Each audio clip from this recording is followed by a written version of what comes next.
if the constant dripping of a soft drop of water could penetrate the hard rock, the words of the Torah, which are examples to water, Tizal katal imrati, like the pasuk says, Torah is like water, is going to penetrate my soul and my mind.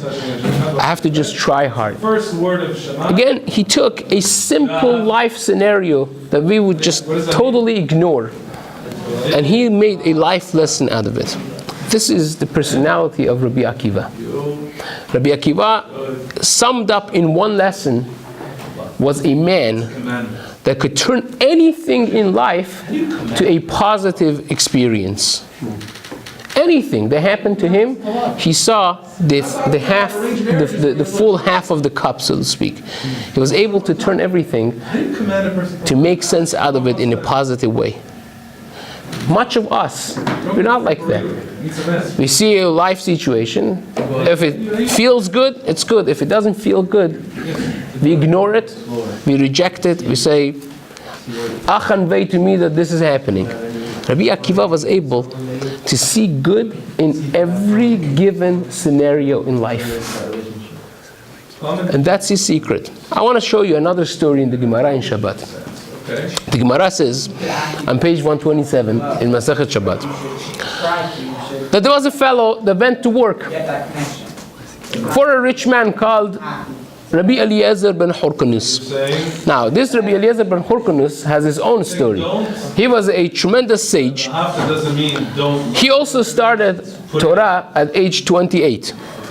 The book Pirkei de Rabbi Eliezer is written on his biography, so to speak, and then his drashot and Torah that he taught. So in chapter 1, he basically says the story that he really wanted to learn. His father didn't let him. He went anyways. His father rode him out of the well, and then when he saw that he became a tremendous sage, he gave him all of his wealth. So he is a billionaire. And this worker, this fellow, is working for Eliezer ben Hyrcanus. 3 full years he works for him, day and night, day in and day out. Erev Yom Kippur, he comes to his master, he says, I've been working here, I haven't seen my family.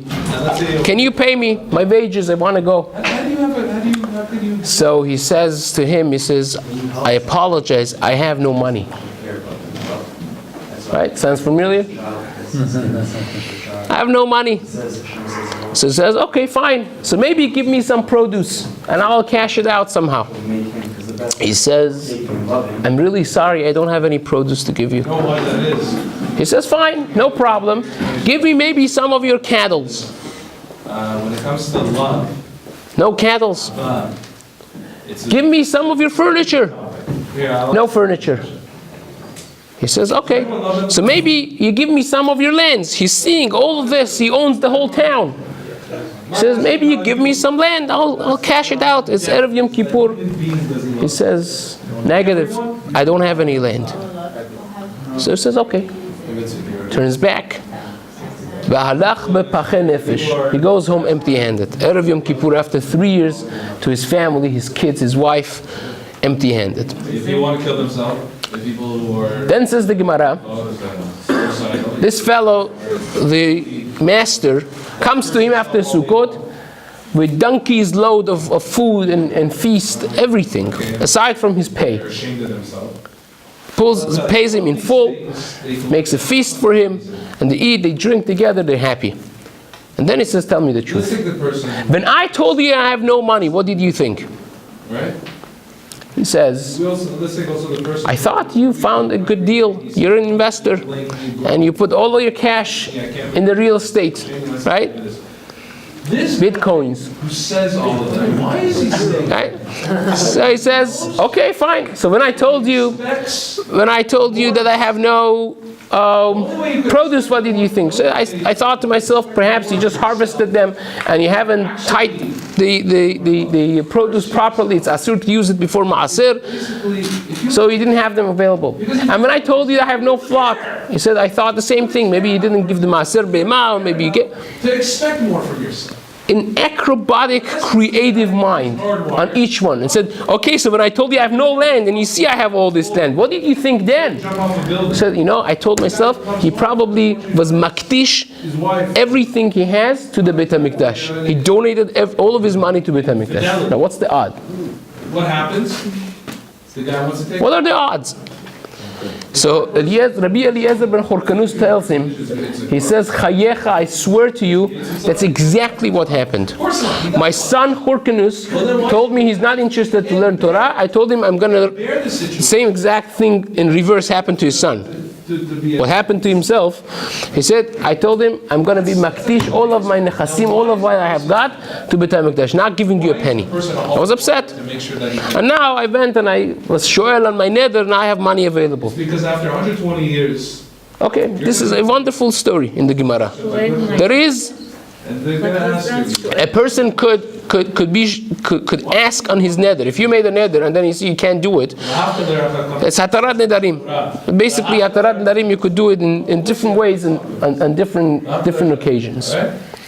It's a wonderful story in the Gemara. There's one problem. The Gemara does not tell us who the worker was. What are you going to defend? I would want to go get a bracha from this worker, right? A great man. The Gemara does not disclose the personality of this person. But if you are patient enough to go through Shas and then go through the Sefer of Pirkei Rabbi Eliezer, there Pirkei Rabbi Eliezer tells you who this man was. This man was none other than Rabbi Akiva before he became religious. Before he became religious. You wonder what Rachel saw in this man, Sanua Umali, that he was a personality of refinement, a person of good midot. This is what she saw. Sanua Umali. Even though that the Gemara says, Rabbi Akiva said on himself, he said, before I was religious, I hated the religious people. Can you believe that? He said, if I saw the Rabbanim, the Talmidei Chachamim, I would want to bite them like a donkey. You think it's a new thing? It existed back then too, right? And the Gemara says, why not like a dog? Why like a donkey? He says, donkey when he bites, it breaks the bones. Which is between Hashem and man. He was not at all close, but his personality was a refined personality. He was a fellow with sensitivity, with positivity in his personality. How positive do you have to be to encounter your boss after 3 years, Erev Yom Kippur, going empty-handed home to your wife and your kids, and you say, no problem. He probably gave everything to Beit HaMikdash. We are right. But this was Rabbi Akiva's difference between us and him. A man of absolute positivity. And in truth, I believe that's what made him the great personality that he was. Not just because he was the greatest genius. We've had a lot of geniuses. Actually, until a few decades ago, genius was considered a personality disorder in the books. Because most of the real genius people, they are socially awkward. They never make it in life. They're what we call weird. So it's not because necessarily he was a genius. The Gemara says that his da'at was rechava. He was a tremendous personality of knowledge and of depth of mind. But at the same time, I believe his core success, the secret of his success, was because of his positive personality. With finding good in everyone and in everything. And that's why his pet peeves was Ve'ahavta l're'acha kamocha. Love your fellow like yourself. Do you love yourself enough to justify whatever you do? You're very creative when it comes to do that. You're extremely creative to rationalize everything and anything that we do. So Rabbi Akiva says, if you rationalize what you do, try to rationalize what other people do.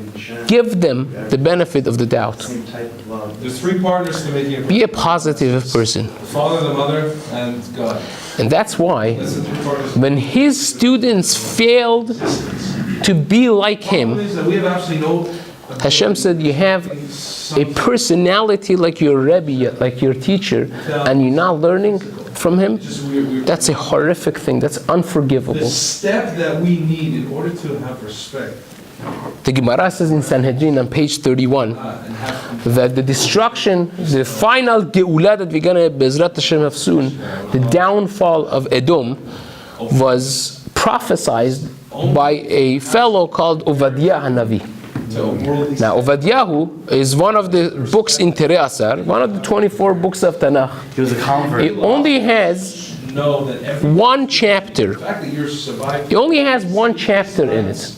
And the chapter is the Nevuah of Hashem telling us that Edom is going to be destroyed and the final Geula, redemption, is going to come about. And the Gemara asks, what zchut did he have to be chosen as the one to bring the most important prophecy ever? And says the Gemara, Yavo mi shedar ben shnei reshaim v'lo lamad mima'asehem.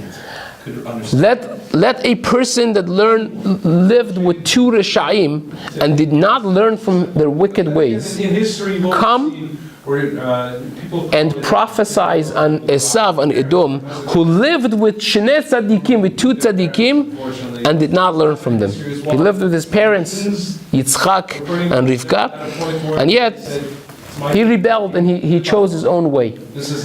Because we know Ovadiah Navi, he lived in the palace of Achav. He was the prime minister of the dynasty of Achav and his wife, who was a more wicked personality than himself, Izebel, who slaughtered all the Nevi'im. But Ovadiah Navi remained true to Hashem during the course of entire life. So Hashem says, Esav, who lived with Tzadikim and did not learn from them, is a horrendous thing. He's going to be punished even worse. And same thing is with the story of Rabbi Akiva's students. True, the reason that they got killed, they had this magefa, was because they didn't respect each other. But when Rabbi Akiva is speaking to his new students, to the 5 that he took afterwards, love to others as well. He's telling them the reason that they were not able to respect each other. He said, because they were not able to see good in others. They couldn't handle and tolerate someone else being good and successful. They had bad eye. They weren't positive people. Don't be like them. And this is above all, perhaps the most amusing story of Rabbi Akiva.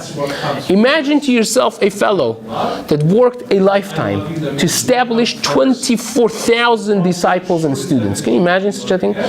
Think of it for a moment. Rabbi Moshe Feinstein, in the course of running away from the Russians and so on and so forth, he lost one of his handwriting, the pamphlet of his writings.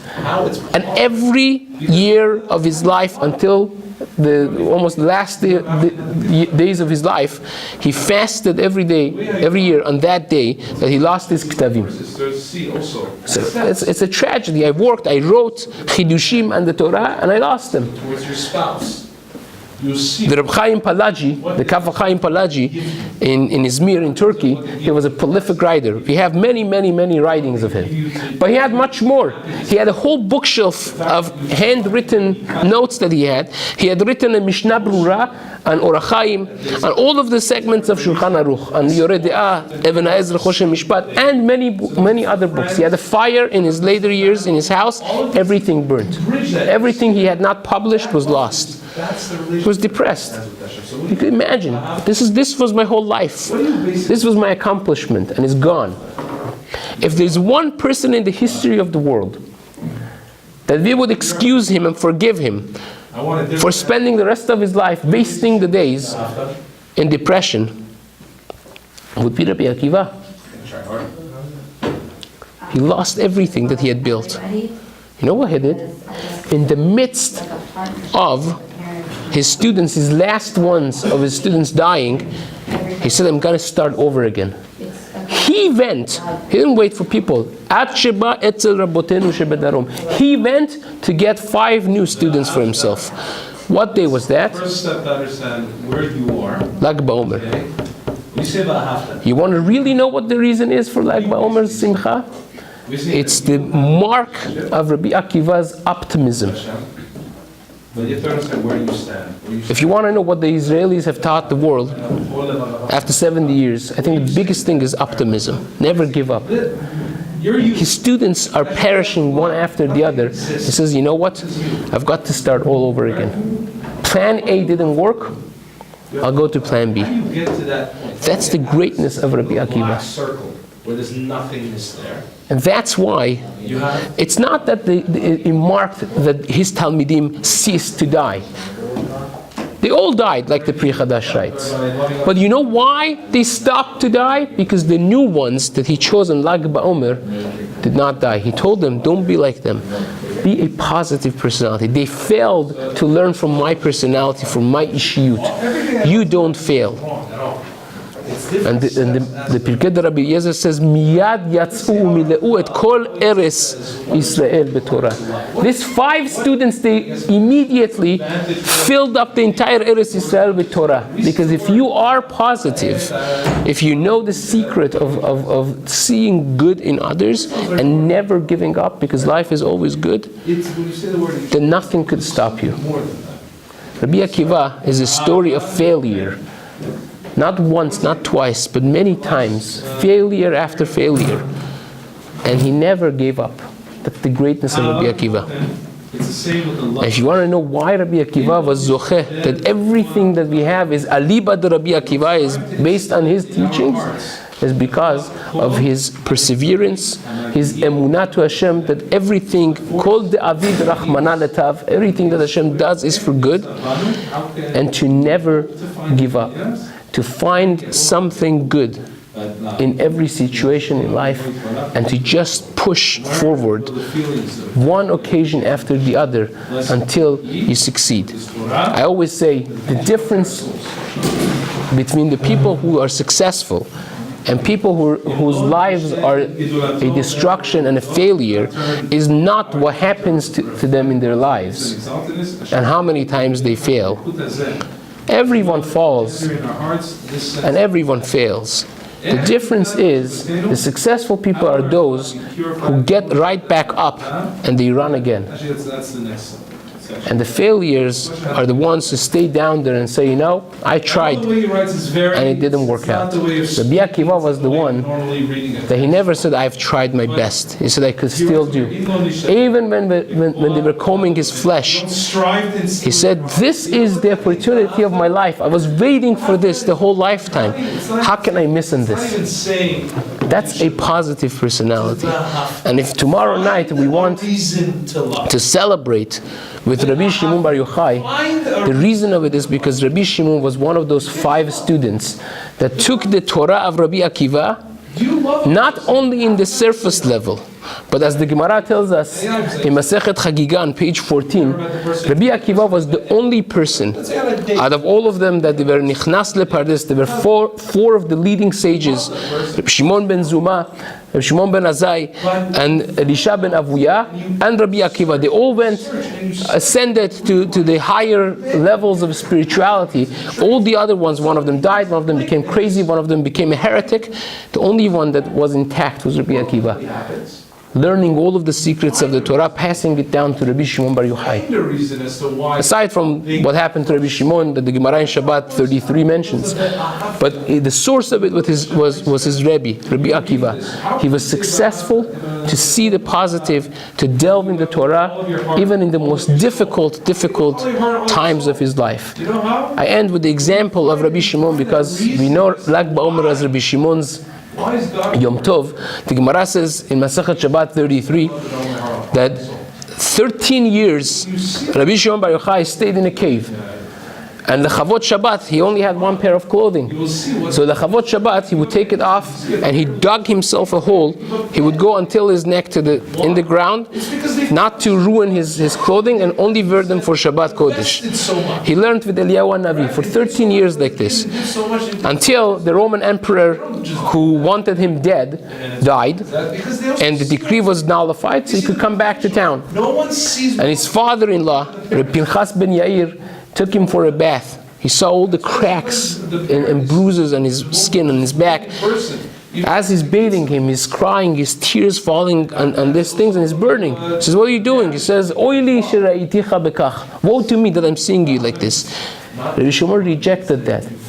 He objected. He said, no, ashrecha shira'itani bekach. No, this is great that you see me like this. Because now you know how, with positive personality and with perseverance, I became the great man that I became. And that is the secret of success in Torah, in everything. A person that tries says, I tried learning Torah, my brain is out of block, I don't remember anything, I'm going to stop coming to Shiur. That's a failure personality. A person will succeed only when he says, I'm going to do it regardless of the situation. I'm going to push until Be'ezrat Hashem it happens. May all of us, Be'ezrat Hashem, learn from the lesson of Rabbi Akiva and Rabbi Shimon Bar Yochai, and a Lag BaOmer Sameach to everyone. What's the story that